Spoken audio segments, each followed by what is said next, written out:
Dzień dobry Państwu.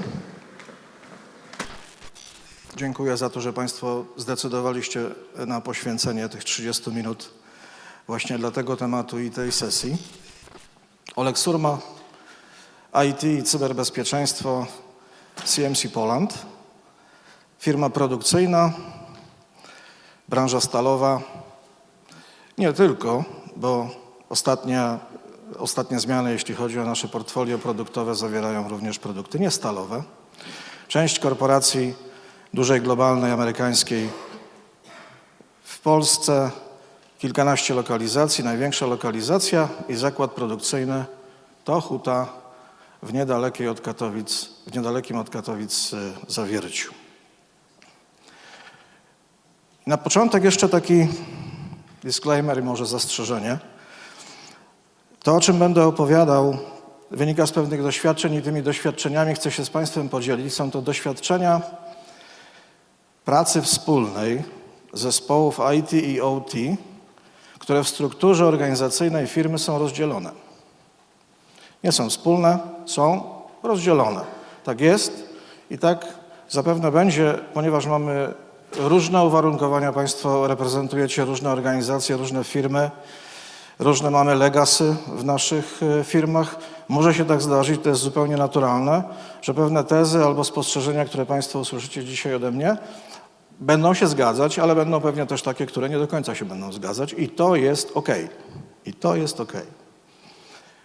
Zacznę od zmierzenia się z takim hasłem, buzzwordem, konwergencja.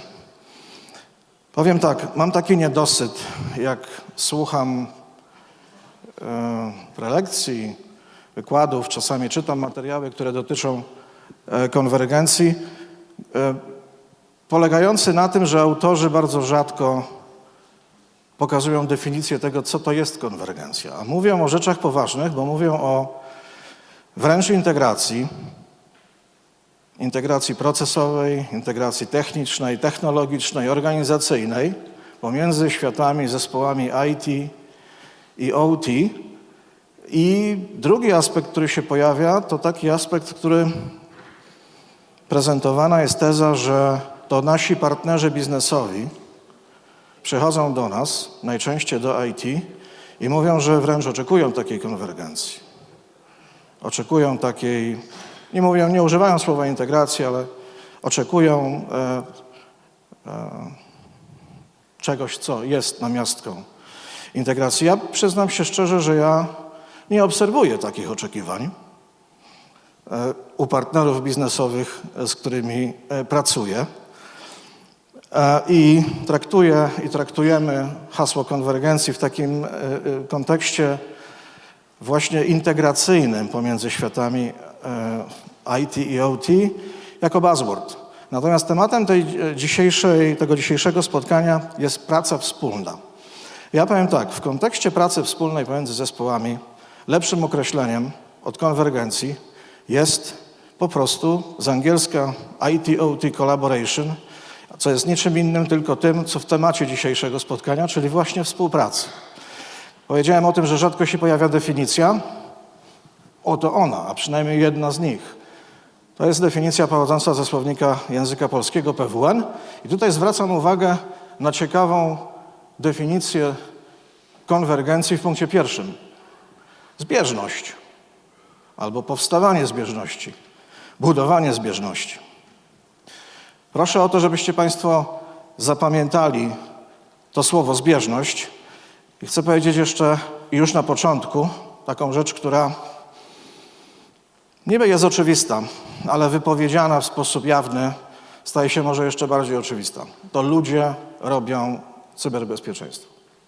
Nie ma znaczenia, czy mówimy o tych osobach, które projektują rozwiązania techniczne, produkują je, sprzedają, wprowadzają na rynek, czy mówimy o tych osobach, które je wdrażają. To ludzie robią cyberbezpieczeństwo w każdym z tych aspektów, o którym powiedziałem. Co im jest do tej dobrej roboty potrzebne w takim razie? Potrzebne jest określenie, kto i za co odpowiada. Jak tą robotę pomiędzy siebie, pomiędzy zespoły IT i OT podzielimy. Okej, uspokajam.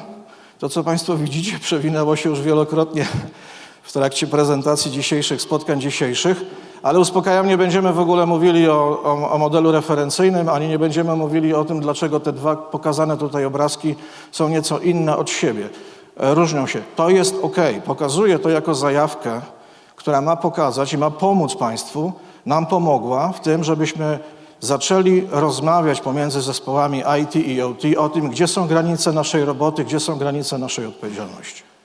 Jeśli Państwo macie takie wizualizacje u siebie, one nie muszą tak wyglądać. Macie pewnie inne, które z inwentaryzacji infrastruktury przemysłowej, którą macie, mogą pokazywać podobnie jak te referencyjne modele i pomóc nam w tym, żebyśmy zaczęli się zastanawiać, gdzie jest ta granica, gdzie jest ten podział i jak ten podział ustawić. Ten podział może być ustawiony tak. Mamy świat IT, który patrząc od góry odpowiada za warstwy, które dotyczą kontaktu z internetem, warstwę domenową czy warstwę enterprise'ową i DMZ. Mamy świat OT, który odpowiada za te warstwy niższe, ale tutaj pojawia się, no dobra, jest DMZ, może ten DMZ jest takim zakresem, w którym ta robota będzie wspólna. A może ten podział powinien wyglądać tak. I to określenie granic powinno wyglądać w ten sposób. A może wreszcie, i tak bardzo często się zdarza, ten podział będzie nieregularny. To znaczy taki, w którym Państwo powiecie, OK, zespół IT oprócz tych warstw, o których powiedziałem wcześniej, będzie zajmował się również wsparciem dla, nie wiem, serwera albo serwerów aplikacyjnych, które u Państwa w warstwie trzeciej, na przykład serwerów systemów MES, pracują. Może tak być. To, co teraz jakby pokazuję, to jest pewnego rodzaju zajawka i pomoc. Jeśli ktoś już z Państwa rozpoczął tą rozmowę, myślę, że wiele firm, w wielu organizacjach ta rozmowa już się rozpoczęła, już się toczy. Tam, gdzie jeszcze nie, wykorzystajcie Państwo tego rodzaju wizualizację, bo ona naprawdę pomaga w rozmowie na temat podzielenia ról. I pamiętajmy jeszcze o jednym. Praca wspólna zespołów IT i OT to nie jest tylko praca inżyniera sieciowego z IT, z automatykiem czy osobą z utrzymania ruchu. Jeśli mówimy o podziale ról i odpowiedzialności, takie samo znaczenie ma określenie tych ról i granic, na przykład dla managementu, zarówno po stronie IT, jak i OT, dla dyrektorów operacyjnych, bardzo często występujących również po stronie zarządów w naszych firmach. Więc to jest nie tylko rozmowa na temat, jak ze sobą będzie współpracował automatyk z inżynierem sieciowym czy inżynierem odpowiadającym za server and storage, ale rozmowa o tym, jaki jest zakres prac osób takich jak ja, osób, które są właścicielami biznesowymi po stronie operations, co tak naprawdę do nas należy, czy mamy i jak wygląda praca takiego ciała, które z języka angielskiego możemy nazwać jak governance body, czyli komitet sterujący, jakbyśmy tego po polsku nie nazwali, ciało, które tak naprawdę jest decydentem, decyduje w pewnych sytuacjach o tym, w którą stronę idziemy i co będziemy robić. Na jedną rzecz zwrócę uwagę, na jedną rzecz, która jest pułapką. Często się zdarza, że w tej rozmowie dotyczącej określenia granic mamy, i to dotyczy zarówno IT i OT, myślę, że tak jest po prostu, mamy takie zakusy, żebyśmy mieli jak najwięcej. Okej, próbujmy zagarniać jak najwięcej. No nie.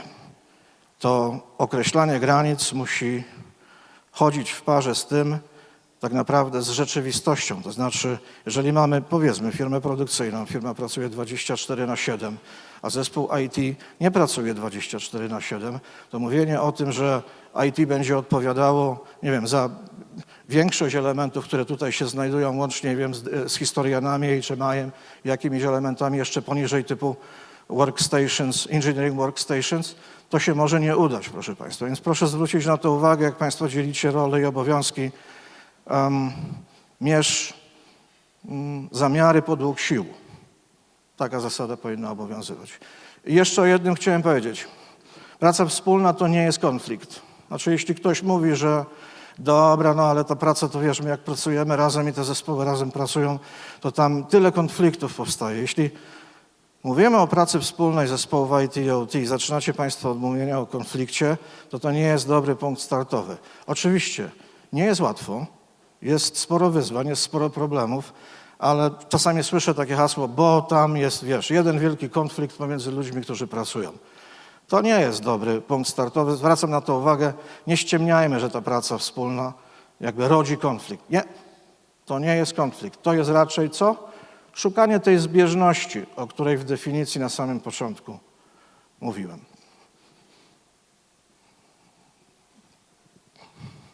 Role i odpowiedzialności i ich podział nie robi się raz na zawsze. To jest temat, do którego będziecie Państwo wracać, będziecie go uszczegóławiać. Chcę zwrócić uwagę i podpowiedzieć o dwie rzeczy. Pierwsza sprawa, jak uzgodnicie, jak nazywamy, jak opisujemy rolę i jaki ten zakres odpowiedzialności w tych rolach jest, zapiszcie to proszę i opublikujcie. Wewnętrznie, na takich zasobach, z jakich w firmie korzystacie. To może być SharePoint, to mogą być inne zasoby, które są wspólne i do których mają dostęp zespoły IT i OT oraz management. Po prostu opublikujcie. Nie dlatego, że komuś się nie ufa, ale dlatego, żeby łatwo było do tego wrócić. Bo doświadczenie, przynajmniej moje, jest takie, że jeżeli to jest zapisane, to rodzi pytania. I te pytania są potrzebne po to, żeby ten zakres odpowiedzialności uszczegóławiać. No i nie unikniesz obszarów spornych.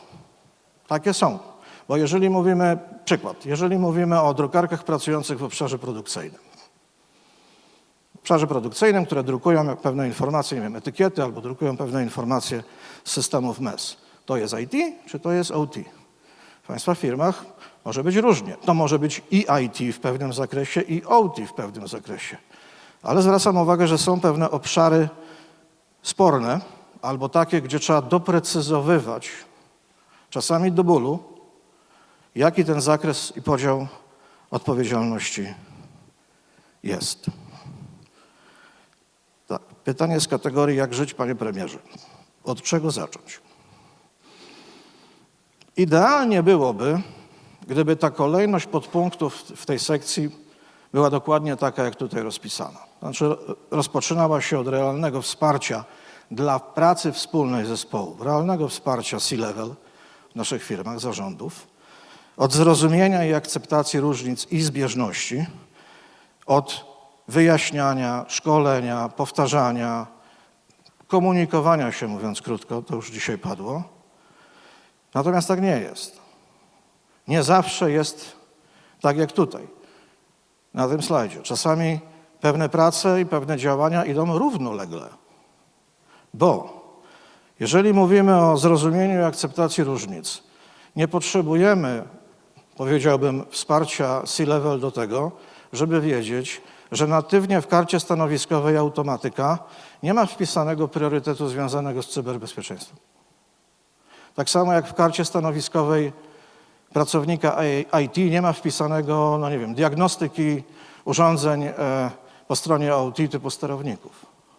Nie ma. Są pewne rzeczy, które nas różnią. Ich zrozumienie nie wymaga, że tak powiem, wsparcia zarządu. Wsparcie zarządu jak najbardziej jest potrzebne. Między innymi do tego, żebyśmy mieli zrozumienie, dlaczego taki, a nie inny budżet na pewne działania, które podejmujemy, jest potrzebny. Natomiast dla zrozumienia i akceptacji różnic i zbieżności ta praca może się zacząć, właściwie nawet powinna, na tym poziomie pomiędzy zespołami IT i OT, pomiędzy automatykami, pracownikami utrzymania ruchu, wydziałów wsparcia produkcyjnego. Od czegoś, w czym masz kompetencje. Od czego zacząć? Od czegoś, w czym masz kompetencje. Takie doświadczenie. Wiadomo, opieramy się na analizie ryzyka.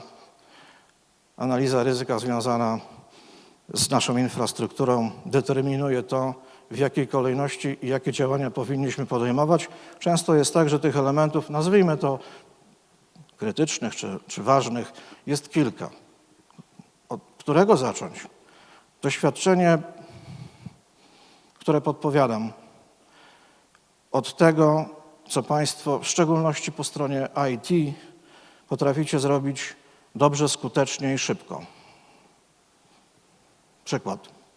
Jeżeli macie mocny zespół networkowy, dlaczego nie zacząć rozmawiać o segmentacji, czy separacji segmentacji? Jeżeli macie mocny zespół, który zajmuje się wirtualizacją, servers and storage, dlaczego nie? Jest potrzebne we współpracy pomiędzy zespołami coś, co zacznie budować fundament. Tutaj użyję słowa zaufanie, bo tak naprawdę naszym celem powinno być zaufanie pomiędzy zespołami. Natomiast jakoś trzeba go zacząć budować. To budowa zaufania i można ją zacząć od tego, żebyście Państwo wybrali ten element, w którym zespół IT naprawdę jest mocny i od tego elementu zaczęli. Przykład jakby z naszego podwórka jest taki, dyskusja o tym, czy wirtualizować, czy nie wirtualizować pewne serwery aplikacyjne po stronie OT. Dzisiaj już nikt nie pamięta, że one są zwirtualizowane. Już nikt nie pamięta, że one są zwirtualizowane, bo takie są. Natomiast ta dyskusja na początku była, tylko byliśmy pewni, że jesteśmy dobrze przygotowani do tego, żeby ten ruch z tymi serwerami aplikacyjnymi wykonać. Stąd wspominam o wirtualizacji. Dalej nie wiesz, od czego zacząć. A odpowiedź, czy też podpowiedź jest taka: nie czekaj. Generalnie rzecz biorąc, zaproponuj rozwiązania. Zaproponuj te low hanging fruit. Ale tutaj uwaga. Cóż to powinny być za propozycje i jak te propozycje prezentować? Wszyscy wiemy, że w naszych środowiskach OT mamy sporo komputerów, które pracują z systemami operacyjnymi XP Windows 7. I słyszymy takie rekomendacje, kiedy teraz, ponieważ jedną nogą jestem w zespole IT, słyszymy takie rekomendacje z zespołu IT. Super, najlepsze rozwiązanie, migracja do Windows 10. No zastanówmy się chwilę. Jeśli wiemy, że te maszyny z Windowsem XP i maszyny z Windowsem 7 obsługują tę część infrastruktury, która jest niczym innym, tylko naszym legacy. I w skończonym czasie, również w kontekście finansowym, nie ma możliwości, żebyśmy wykonali tę migrację, to jak taka rekomendacja ze strony IT zostanie odebrana po stronie OT? Słabo. Więc zastanawiajmy się nad opcjami. Jeżeli nie możemy zmigrować, to co możemy tak naprawdę zrobić? Być może to jest pójście w kierunku OK, spróbujmy segment. Albo dedykowane rozwiązanie, które na takich komputerach, gdzie jest Windows XP, Windows 7 będzie pracowało. Może whitelista. Generalnie pewna paleta rozwiązań, która we współpracy pomiędzy zespołami również takie zaufanie buduje, bo Państwo wtedy macie świadomość, że propozycje, które składa zespół IT, są odbierane w sposób jakby rzetelny, że można wybrać pewne alternatywne rozwiązanie albo alternatywne rozwiązanie, że to nie jest tylko proste, szybkie, ktoś może powiedzieć i skuteczne po stronie IT, ale proste, szybkie i wcale nieskuteczne po stronie OT, hasło pod tytułem to zmigrujcie do dziesiątek. Zrozumienie i akceptacja różnic, jeszcze na jedną rzecz tutaj zwrócę uwagę.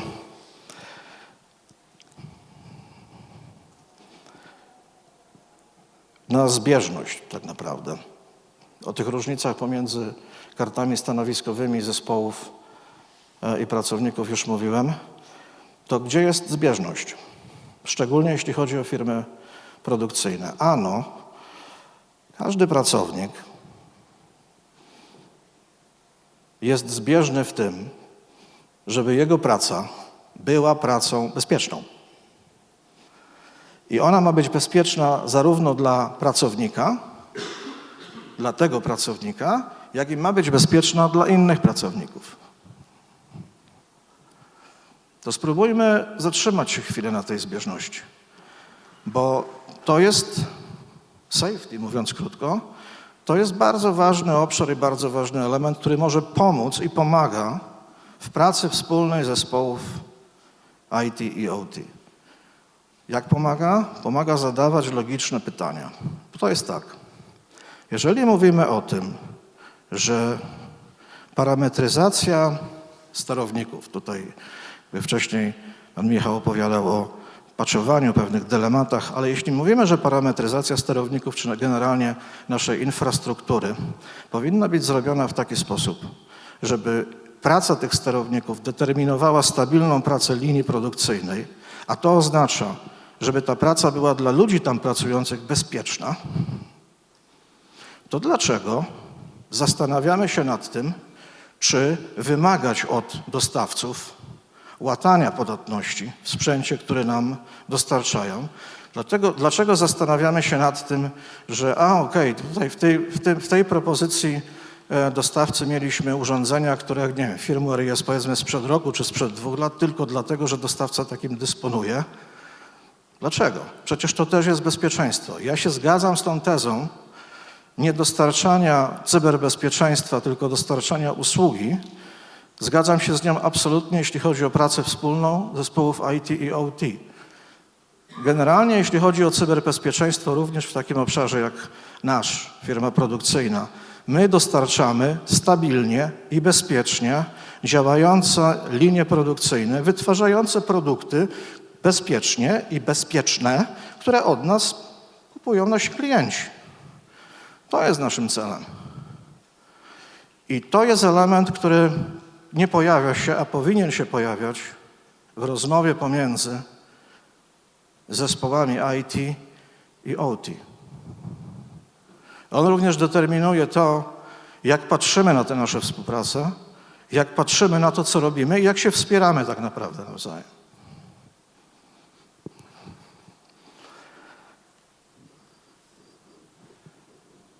Culture Eats Strategy for Breakfast. Nieprzypadkowo to tutaj napisałem, mówiąc i wracając do tej tezy, że cyberbezpieczeństwo robią ludzie. I możemy mieć świetne plany, możemy mieć świetne procedury, możemy mieć świetne polityki, natomiast te polityki same się nie wdrożą, ani sami ich nie wdrożymy. Tak naprawdę opublikowanie polityki czy procedury to jest dopiero punkt startowy. Trzeba ją jeszcze wdrożyć. A to wdrożenie jest robione przez ludzi. Więc tak naprawdę nie cieszmy się z tego, że super napisaliśmy jakiś dokument czy jakąś politykę, bo przed nami dopiero trudniejsza część związana z wdrożeniem tej polityki, czy z wdrożeniem zasad czy procedury. I tak dobrze, jak będziemy współpracować, żeby kultura nie zjadła naszej strategii na śniadanie, taki będziemy mieli efekt. Co niekoniecznie przynosi dobry efekt. Nie lekceważ, ale nie strasz. Dzisiaj mieliśmy wiele takich przykładów z ataków, można powiedzieć do roku 2010 od Stuxneta i to jest okej. Tych przykładów należy używać, również jeśli chodzi o nasze firmy, natomiast trzeba mieć taką świadomość, żeby te przykłady jakby we właściwy sposób ich używać, żeby nie straszyć tymi przykładami, bo moje doświadczenie jest takie, że czasami to przynosi zupełnie odwrotny skutek. Więc nie lekceważ, zastanów się, co się wydarzyło i dlaczego tak się wydarzyło, ale nie strasz. Natomiast co przynosi natychmiastowy skutek, jeżeli mamy przykłady sytuacji, które się wydarzyły z branży, bądź sytuacji, które się wydarzyły u naszych partnerów, wydarzyły się w firmach, które z nami współpracują. Wtedy rzeczywiście podawanie takich przykładów ataków czy sytuacji związanych z wyłączaniem działalności firm, czy też z tym, że nie wszystkie usługi, czy też nie wszystkie produkty były dostarczone, one rzeczywiście pomagają nam w tym, żeby było lepsze zrozumienie, jakie mogą być konsekwencje, nie w tym, żeby nie posiadamy cyberbezpieczeństwa, więc będą takie konsekwencje, tylko w tym, żeby zapewnić usługę, produkty, które produkujemy, produkowane w bezpieczny sposób i dostarczane do klientów wtedy, kiedy powinny być w terminach dostarczone.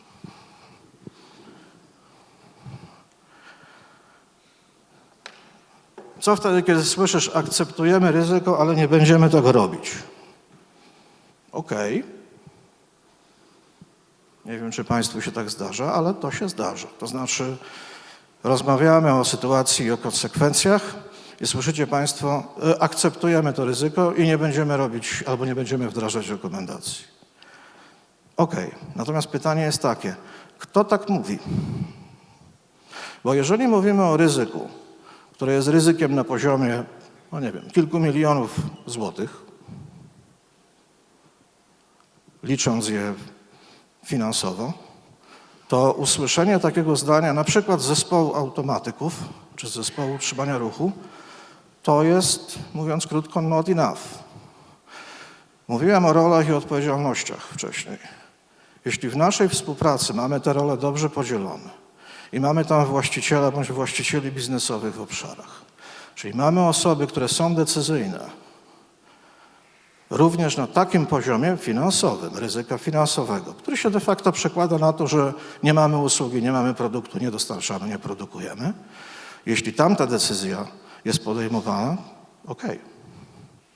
Generalnie rzecz biorąc, patrzmy na to, kto jakby wypowiada takie zdanie. Okej, akceptujemy, nie będziemy robić, albo nie będziemy robić tak, jak rekomendujecie.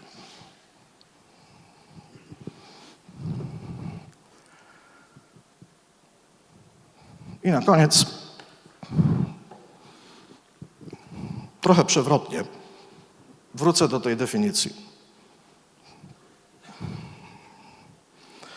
Przypominając, że to ludzie robią cyberbezpieczeństwo. I chcę zwrócić uwagę na punkt numer 2 i punkt numer 5 w tej definicji. Najpierw punkt numer 2. Występowanie podobnych cech u organizmów niepokrewnych ze sobą, a żyjących w zbliżonych warunkach. Czy to nie jest aby pewne odniesienie do naszych zespołów IT i OT? No okej, możemy się uśmiechać, jakby szukając tego typu analogii, ale organizmy niespokrewnione ze sobą, żyjące w zbliżonych warunkach. To jeszcze popatrzmy na punkt numer 5. Też na pozór i na pierwszy rzut oka jakiś taki dziwny. O co w ogóle chodzi? Ruch zbieżny gałek ocznych. No właśnie. W tej naszej pracy wspólnej zespołów IT i OT o tę zbieżność chodzi. To znaczy tak naprawdę, próbując parafrazować ten punkt numer 5, chodzi o to, żebyśmy patrzyli w tym samym kierunku. Żebyśmy rozumieli ten sam kierunek. Żebyśmy wiedzieli, co jest celem. Nie tylko w kontekście cyberbezpieczeństwa, ale to dzisiejsze spotkanie jest właśnie o tym. I ostatnie zdanie, które było w podtytule dzisiaj. Szukanie synergii.